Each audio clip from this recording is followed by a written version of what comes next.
Leviticus chapter 10. Aaron's sons, Nadab and Abihu, took their pots which held hot coals. They put fire in the pots and they put incense on top. They used it as an offering to the Lord, which was wrong. They did it in a way that the Lord had not commanded them to do. The Lord suddenly sent fire to completely burn Nadab and Abihu. They died there in front of the Lord's altar. Then Moses said to Aaron, "This is what the Lord said. People who serve me as priests must respect me. They must realize that I am holy. All the people must know that they should give me honor." Aaron did not say anything. Then Moses told Mishael and Elzaphan to come to him. They were sons of Aaron's uncle, Uzziel. Moses said to them, "Come here and carry Nadab and Abihu away from the front of the holy tent. Take their bodies to a place outside the camp." Nadab and Abihu were still wearing their special robes. Mishael and Elzaphan carried them outside the camp, as Moses had told them to do. Then Moses spoke to Aaron and to his other sons, Eleazar and Ithamar. He told them, "Make your hair look nice. Do not tear your clothes. If you show that you are sad, you will die. The Lord will also be angry with all the people. But your relatives, the Israelite people, should weep. They should be sad because the Lord has killed Nadab and Abihu with fire. Do not go away from the entrance of the tent of meeting. If you do that, you will die, because the Lord has anointed you as his priests." So Aaron and his sons did as Moses had said. Then the Lord said to Aaron, "Do not drink any wine before you go into the tent of meeting. Do not drink anything that contains alcohol. If you do, you will die. This rule will continue forever for all your descendants. You must know the difference between things that are holy and things that are ordinary. You must know what is clean and what is unclean. You must teach the Israelites all the laws that You must teach the Israelites all the laws that I told Moses to give them." Moses said to Aaron and to his sons who still lived, Eleazar and Ithamar, "Take the part of the grain offering that you did not burn as a gift to the Lord. Use it to make bread that has no yeast in it. Eat it beside the altar, because it is a very holy offering. You must eat it in a holy place. It is the part of the grain offering that belongs to you and to your sons. The Lord has given it to you from his special gifts. These are the commands that the Lord has given to me. The Lord has also given you parts of the offerings that are lifted up to him. He has given you the meat around the ribs and the top part of the back leg. You may eat these parts. Your sons and your daughters may eat them too. You may only eat these parts in a place that is clean. They belong to you and to your sons. The Lord has given them to you from the friendship offerings that the Israelites give to him. Bring the top of the leg and the meat of the ribs, as well as the fat parts of the animal. Lift them up as a special gift to the Lord. These parts will belong to you and to your descendants. This is a rule that will continue forever, as the Lord has commanded." After that, Moses looked carefully for the male goat. That was the sacrifice for the sin offering. He discovered that they had already burnt it on the fire. So Moses was angry with Aaron's sons, Eleazar and Ithamar. Moses asked them, "Why did you not stay near the holy place to eat the meat of the sin offering? It is very holy. The Lord gave you this sacrifice so that the people would not be guilty. It is a sacrifice to make the people clean from their sins. Look, you did not bring the blood of the goat for the sacrifice into the holy place, so you should have eaten its meat near the holy tent, as I commanded you." Aaron said to Moses, "Today the people brought their sin offering and their burnt offering to the Lord, but these terrible things have happened to me. If I had eaten the meat of the sin offering today, that would not have pleased the Lord." When Moses heard Aaron's reply, he wasn't angry anymore. Leviticus chapter 11. The Lord said to Moses and Aaron, "Tell the Israelites, these are the animals that you may eat from among the animals which live on the land. You may eat animals which have feet in two separate parts. They must also be animals which bring their food back into their mouths and eat it again."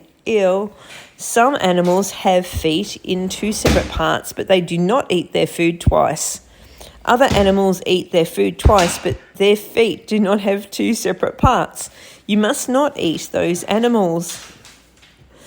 Camels eat their food twice, but their feet are not in two separate parts, so camels are not clean for you to eat. Rock badgers also eat their food twice, but their feet are not in two separate parts, so they are also unclean. Rabbits also eat their food twice, but their feet are not in two separate parts. They are unclean too. Pigs have feet that are in two completely separate parts, but pigs do not bring their food back to eat it a second time. So pigs are not clean for you to eat. You must not eat the meat from these animals. You must not touch their dead bodies. They are unclean animals for you.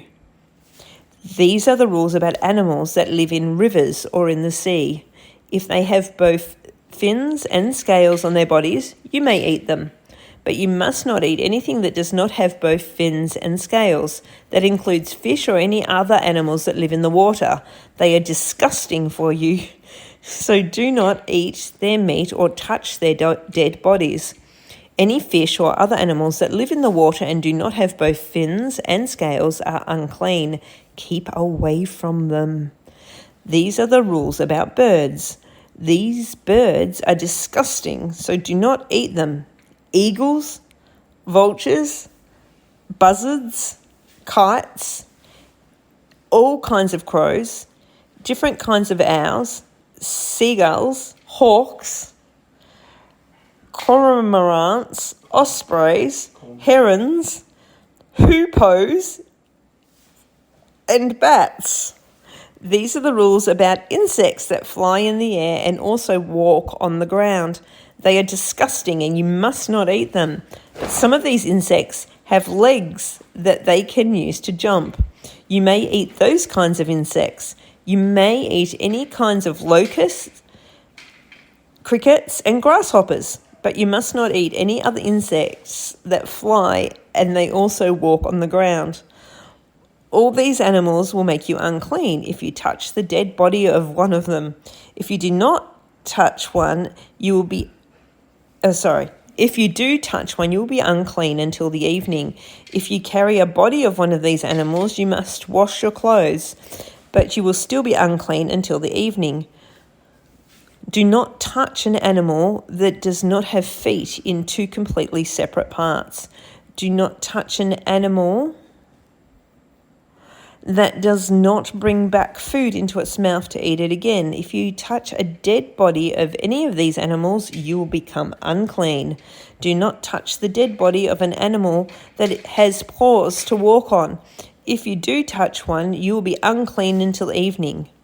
If you carry the body of one of these animals, you must wash your clothes, but you will still be unclean until evening. These animals are unclean for you. These are the rules about animals that move near the ground. These animals are unclean for you. Moles, rats, different kinds of lizards, geckos, and chameleons. If you touch the dead body of one of them, you will be unclean until evening. If one of them dies and it falls onto something, that thing becomes unclean too.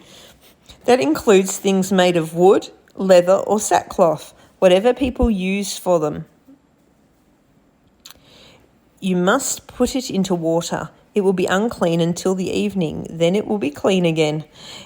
If one of these dead animals falls into a clay pot, everything in that pot becomes unclean. You must break the pot. If you pour water from the pot onto the food, and the food becomes unclean. Anything in the pot which you could drink also becomes unclean. If one of these dead animals falls onto something, that thing becomes unclean, whatever it is. If it is an oven or a cooking pot, you must break it into pieces. It has become unclean and you must not use it. But if one of these dead animals falls into a spring of water, the water will still be clean. The same is true if it falls into a well where people keep clean water. But the person who removes the dead animal will become unclean. If one of these dead animals falls onto some dry seeds, they will still be clean. You may plant them in your fields. But if the seeds are wet and the dead animal falls onto them, they become unclean. Do not use them. An animal that is good for food might die. If anyone touches its body, he will be unclean until the evening. If anyone eats the meat from it, he must wash his clothes. He will still be unclean until evening. If a person carries the body of a dead animal, he must wash his clothes. He will be unclean until evening. You must not eat small animals that move across the ground. This includes animals that move along the ground on their stomachs and animals that walk on 4 legs or on many legs. All of those things that move near the ground are disgusting. Do not eat them. Do not allow those small animals to make you unclean. Do not become disgusting yourselves as they are. I am the Lord your God. So keep yourselves separate from these unclean things. You must be holy because I am holy. You must make yourselves holy. Do not allow any of these small animals that move across the ground make you unclean. I am the Lord. I brought you out of the land of Egypt so that I would be your God. So you must be holy because I am holy. These are the rules about animals which live on the land, about birds, about all the animals that live in the water, and about all the animals which move across the ground. You must learn the difference between animals that are unclean and animals that are clean. You must know which animals you may eat and which animals you must not eat. And that's goodbye from me.